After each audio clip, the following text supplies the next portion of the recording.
Welcome back. This is Chicken Philosophy. Carl Jung's Black Books, Part 81, in which I'll pick up right where BT left off in Part 80. If this is your first time on Chicken Philosophy, I don't know, if you want, here's the Carl Jung playlist. You can start with Part 1. Part 1's okay. Some people, I don't know, I've been noticing some interesting traffic. You know, I look at it, I don't obsess about it, but I look at it, and like people come in through, and they end up watching Carl Jung Part 1.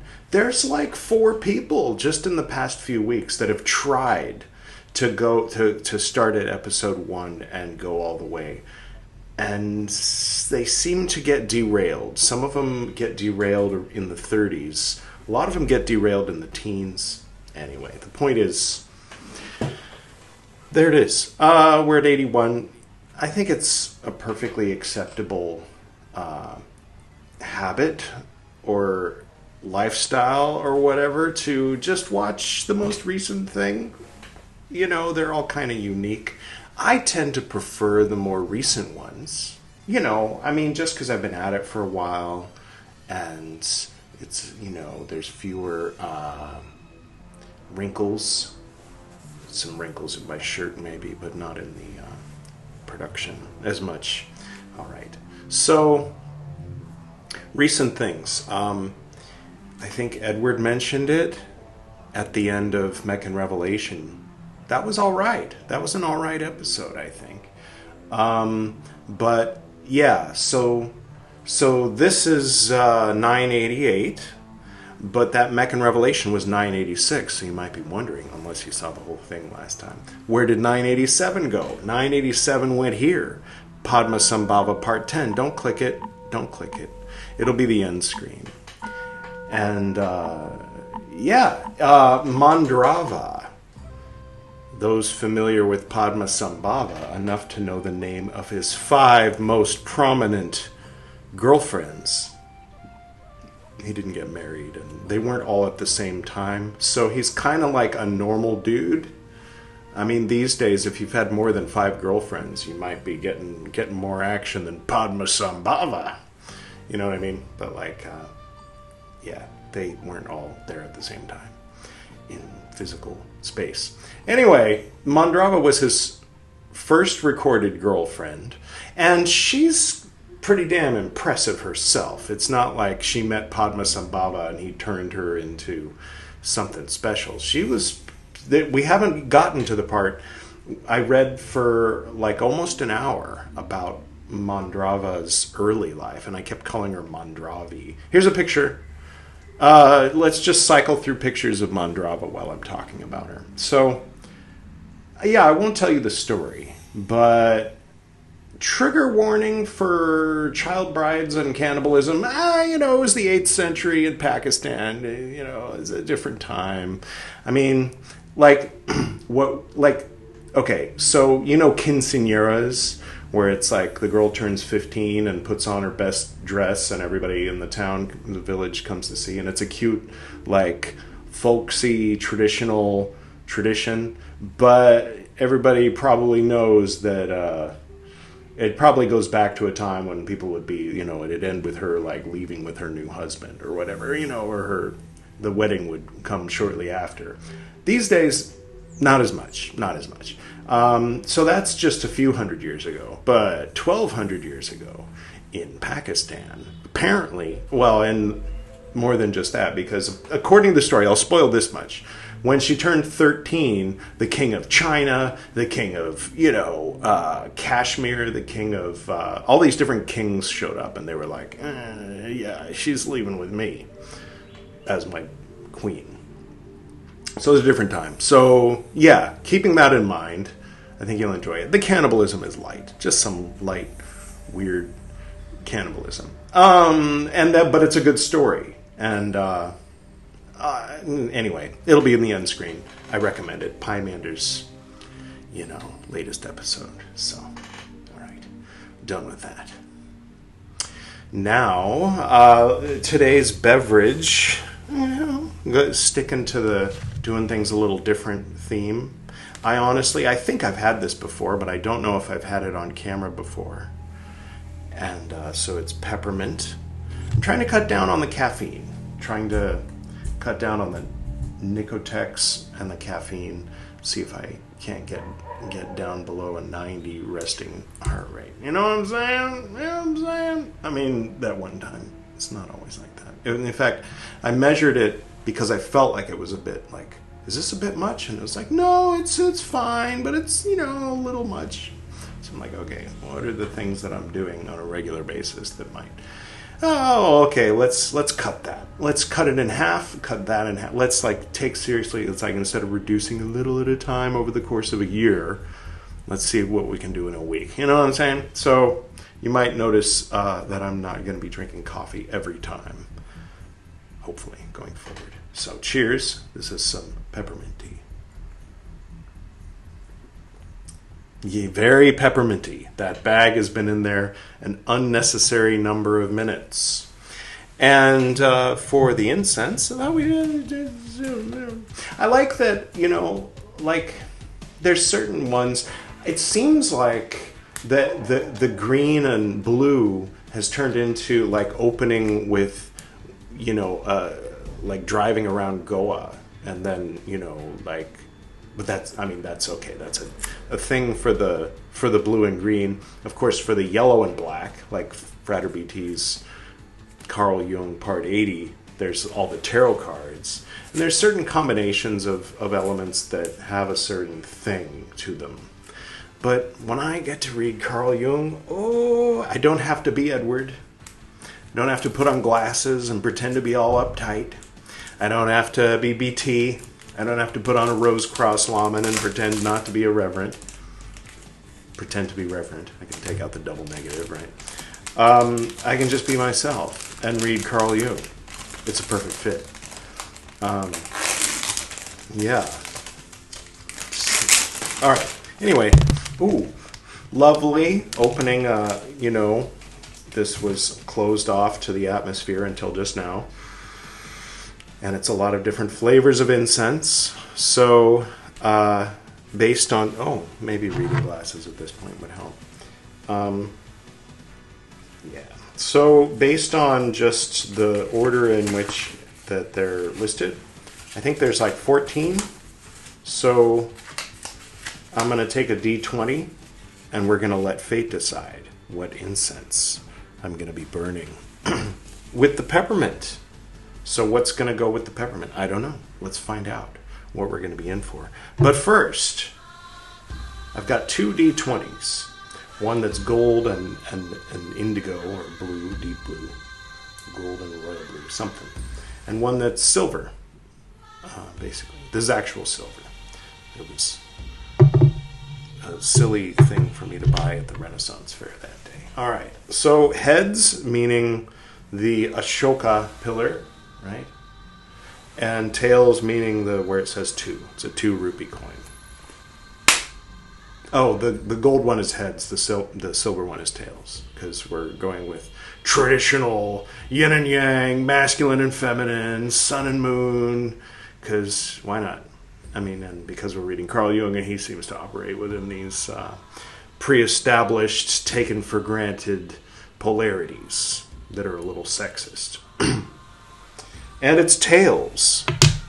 So we'll go with the silver. Kind of goes with the Mandravi a little bit. Mandrava. How did I start saying that wrong? And we've got a 13. So I don't trust myself to remember how many there are. So I'm going to start from the top. 1, 2, 3, 4, 5, 6, 7, 8, 9, 10, 11, 12, 13. I was right. And it's sandalwood. So we're going to have some sandalwood. My dad had the big stick incense, but I used to pick these up at Cost Plus, and I think it's the same brand. It's very similar, if it's not the same.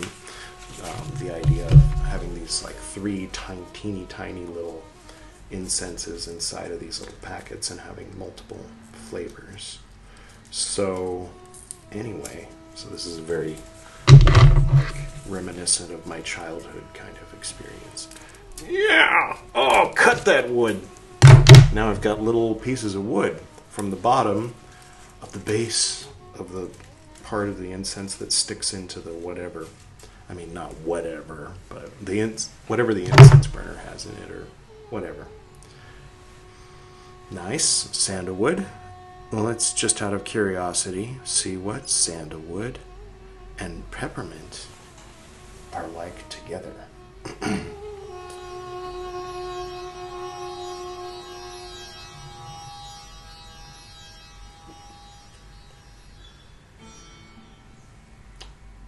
It's like that.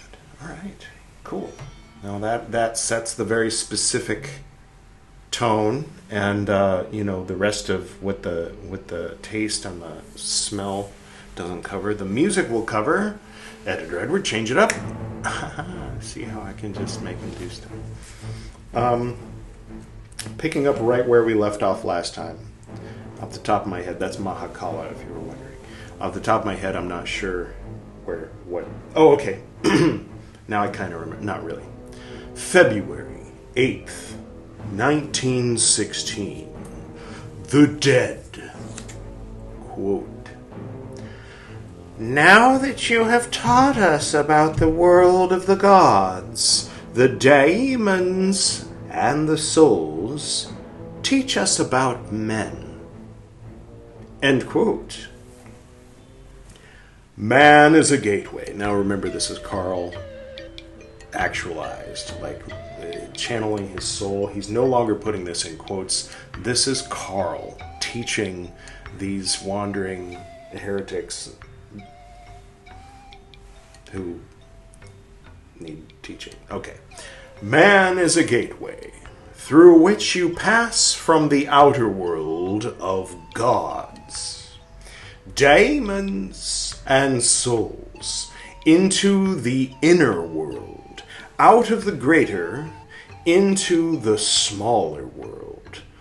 Small and inane is man. A point. He is already behind you, and once again you find yourselves in endless space, in the smaller or inner infinity. At immeasurable distance, a star stands, radiating blue light in its zenith. This is the one God of this one man. This is his world, his pleroma, his divinity. In this world, man is Abraxas, the creator and destroyer of his own world. This star is the God, the goal of man. This is his one guiding God.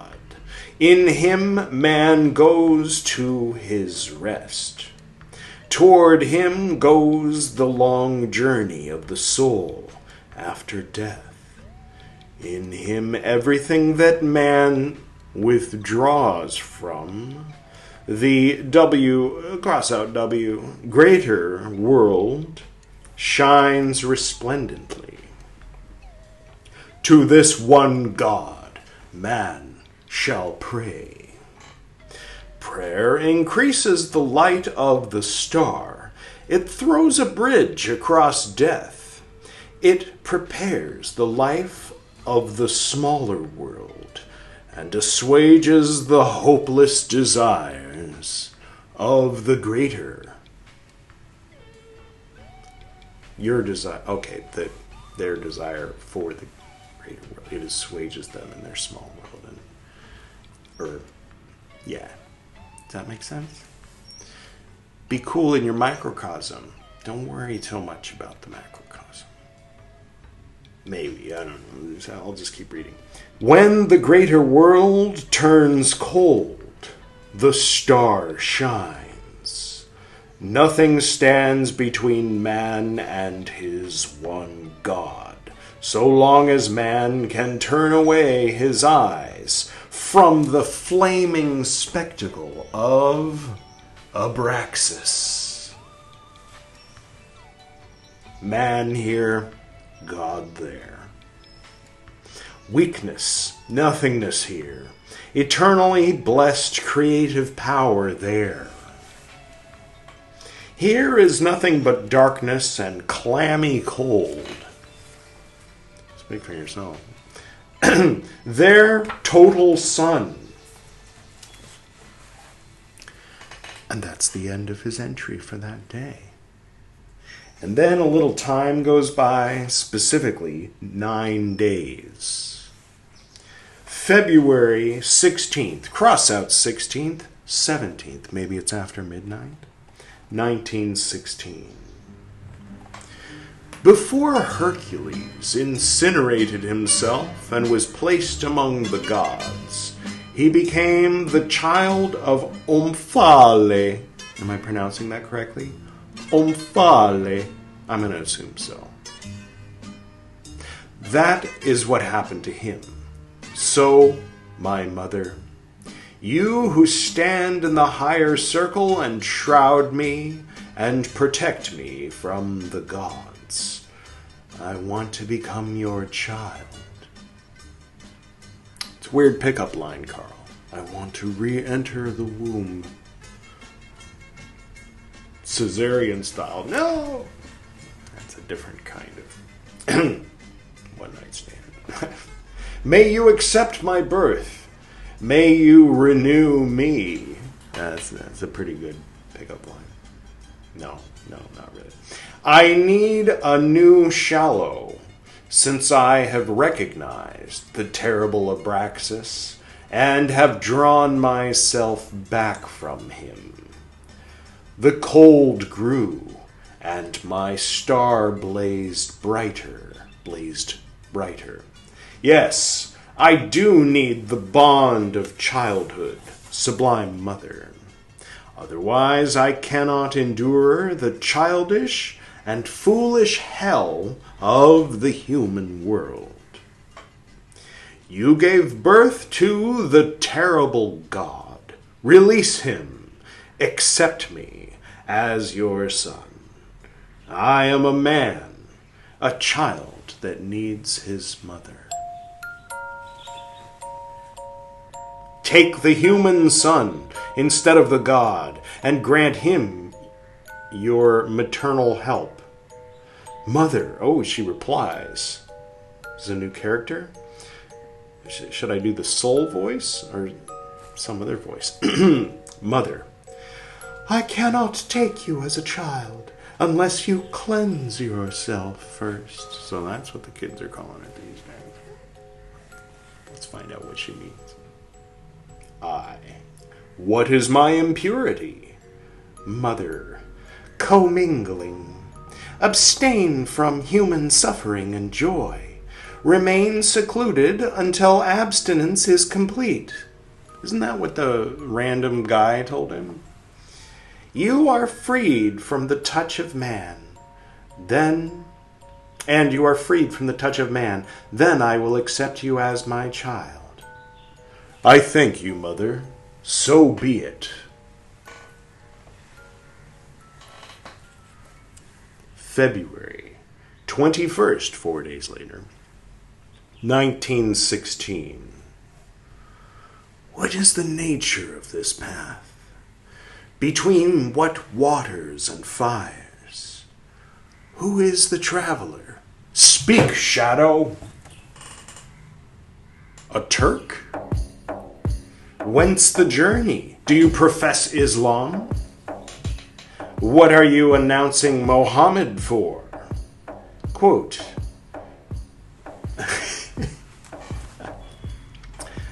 I don't do a good Arab voice, so I'll do another voice. Quote, I speak of monogamy, Oris, and paradise. This is what you shall hear about. End quote. Speak and end this torment. Quote, I do not speak of torment, but of joy. End quote. Pardon me, you make me laugh. I bleed from the thousandfold wounds of men. Quote, I bring healing women heal the wounds. They know about medicines. End quote. The wink was editorial commentary. That wasn't in the text. That is news to me. I usually heard them only whine. Carl. Quote, they know how to treat sick children. All right, it's a bit much. Tone it down, Gwydion. End quote. Am I a sick child? Quote, not far from it. You should put down the too many and let yourself be fostered. End quote. Who does the work? Quote, it will thrive without you. End quote. Questionable. Who will do it for me? Quote, your sons and daughters. Let them have space and give yourself a rest. End quote. Will the work hold up if I don't support it? Quote, if it falls, why do you want to keep it? It will stand if it has feet. If it nevertheless falls, it is not meant to live. What is about to die shall die. End quote. So I should leave it and surrender to polygamy? You are fatal, a real Turk. You can leave it to Allah. İçimde Allah, dilimde Allah, zikrimde Allah, fikrimde Allah, aklımda Allah, aşkımda Allah, aslımda Allah, kanımda Allah. Hasbi Rabbi Cellallah, ma fi kalbi gayrullah, Nur Muhammed sallallahu, la ilahe illallah. For more about Allah, you can click one of the other books we're reading here on chicken philosophy. Read all about the Meccan Revelations. I'd say it's a good entry point into Islam if you'd like one. If you don't like one, like it anyway. That's what I'd say.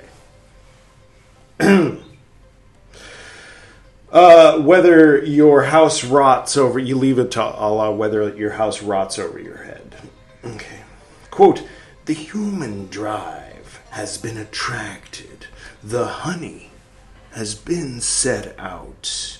You can hole up. Contemplation is necessary. The books shall be written. These books up here?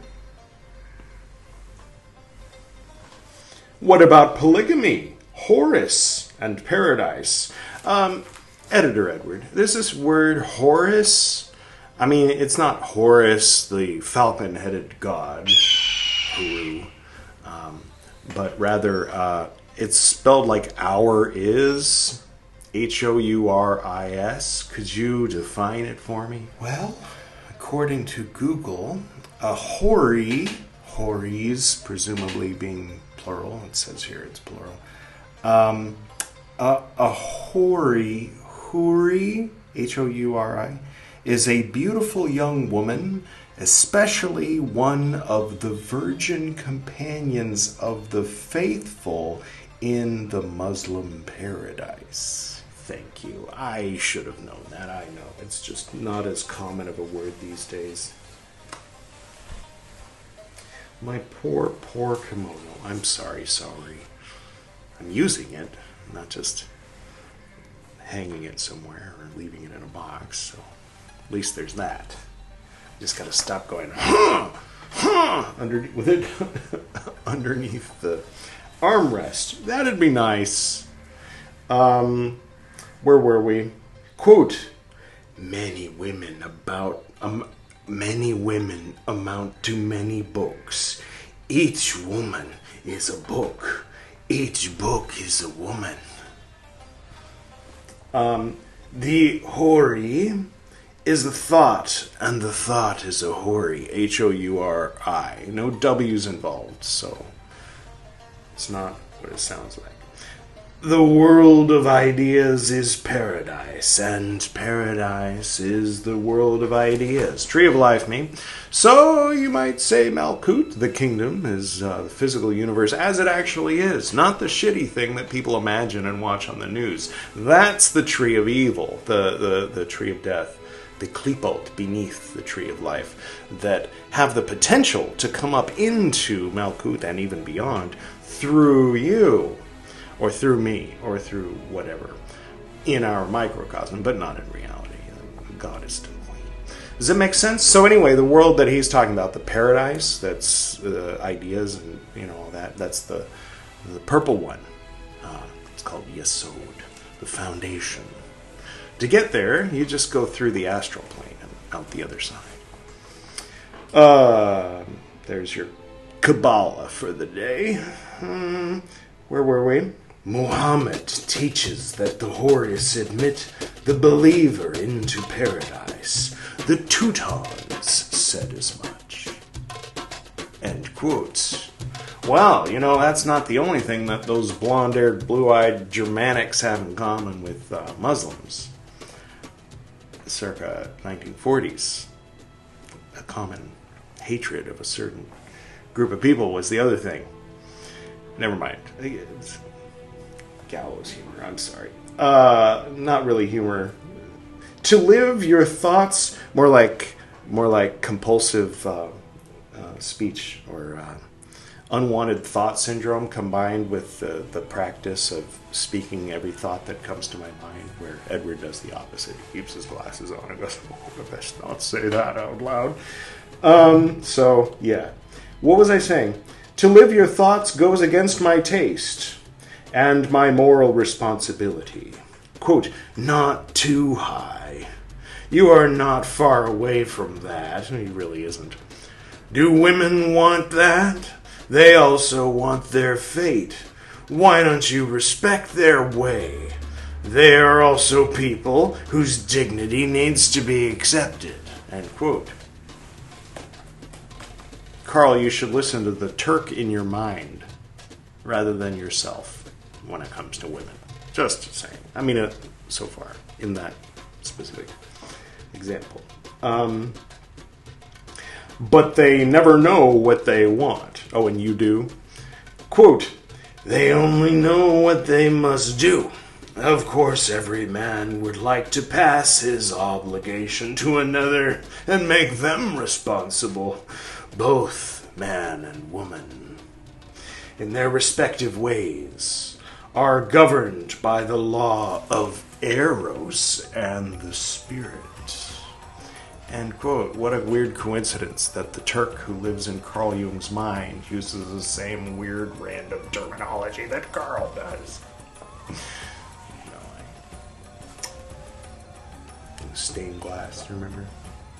Went over that before. This is impossible and can never become reality. Quote, many things can become real, which seem impossible today. The doors must remain open. Necessity has the final say.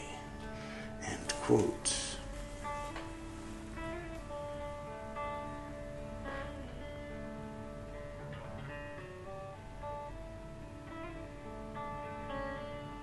The doors. February 24th, 1916. Should that be the beginning of the descent into the land of the toads? Into the frog swamp? Everything in me is dying. I feel scattered and fragmented. Quote, I don't know who's talking. So we'll just default to plausible deniability soul voice. Okay. You have not yet experienced the fragmentation. You will be blown apart, scattered to the winds. Everyone carries away a piece of you. Men are preparing for the Last Supper with you. End quote. Trigger warning for cannibalism. What then will remain of me? Wouldn't that be funny if like a new law required like a sign outside of every Catholic church that said trigger warning for cannibalism and never mind else. What then will remain of me?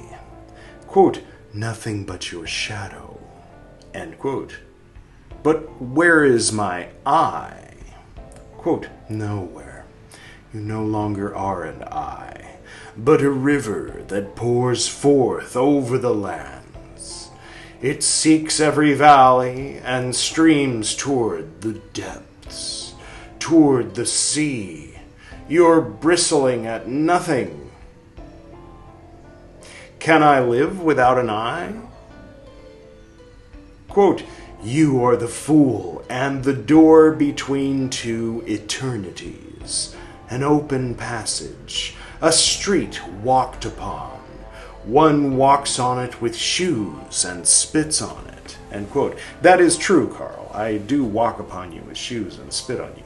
My apologies. I should have more respect, but I don't.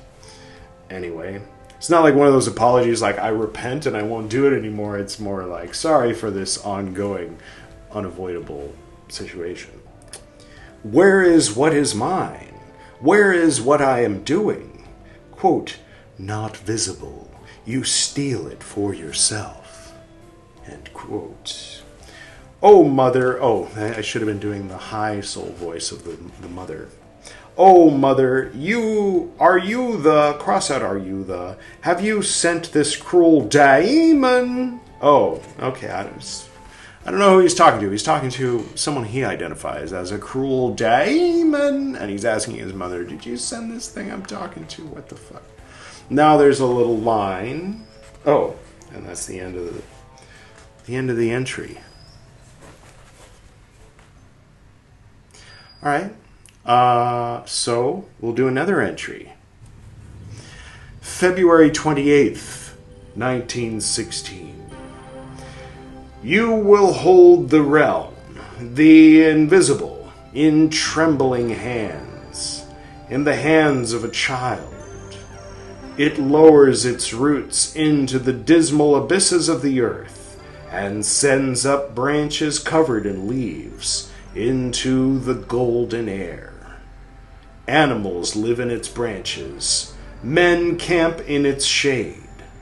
Their murmuring arises from below. A disgraceful error, a 1,000-mile-long disappointment is the juice of the tree. It will stay green for a long time. Silence abides in its crown. Silence in its deep roots. And then Carl Jung is silent for 2 months. And then, after 2 months of silence, at least in the Black Books, episode 82, part 82 of Carl Jung's Black Books here on Chicken Philosophies. Where that is. It's in the future. Edward's going to be reading it. Glasses guy. I mean, we both wear glasses, but it's neither here nor there. I know, it's fine. We moved forward a little bit with the story of Carl Jung going mad, and that's always good. And if you got anything out of it, well done. Well done.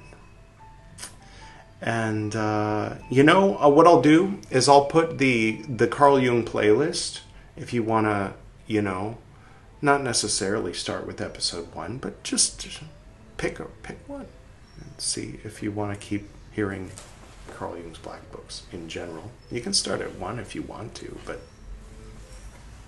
where's the fun in that? So, yeah, that playlist will be up here, and the Mandrava episode will be down here. It'll say Padmasambhava part 11, 10, 19. There it is. You can pick one or pick the other.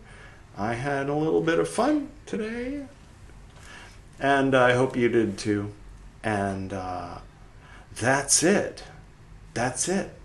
Next time, it'll be BT reading the Nag Hammadi, as it was in the beginning of the Nag Hammadi.